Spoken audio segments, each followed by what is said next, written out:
सिंचनासाठी उजनी धरणातून गुरुवारी 16 जुलै रोजी सकाळी 7 वाजता भीमासिना जोड कालव्यात 200 क्युसेक्स पाणी सोडण्यात येणार आहे। तर शुक्रवारी 17 जुलै रोजी भीमा नदीत पाणी सोडण्यात येणार असल्याची माहिती सोलापूर लाभक्षेत्र विकास प्राधिकरणाचे अधीक्षक अभियंता सुभिवेंद्र खांडेकर यांनी दिली आहे। उजनी धरणातून भीमासिना जोड कालव्यात सोडण्यात येणाऱ्या विसर्गामध्ये आवश्यकतेनुसार वाढ करण्यात येणार आहे। दरम्यान बुधवारी 15 जुलै रोजी जिल्हा दूध संघाचे माजी अध्यक्ष रणजित शिंदे, आमदार अभिजित पाटील यांनी सिंचनासाठी भीमासिना जोड कालव्यात पाणी सोडण्याची मागणी राज्याचे जलसंपदा मंत्री राधाकृष्ण विखे पाटील यांच्याकडे केली होती। त्यानुसार जोड कालव्यात पाणी सोडण्यात येणार आहे।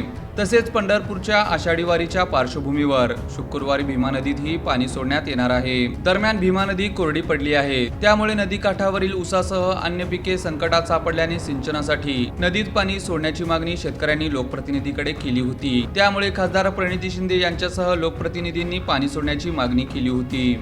भीमा नदीच्या जिल्ह्यातील शेवटच्या टोकापर्यंत हे पाणी सोडण्यात येणार असल्याचे अधीक्षक अभियंता खांडेकर यांनी सांगितले।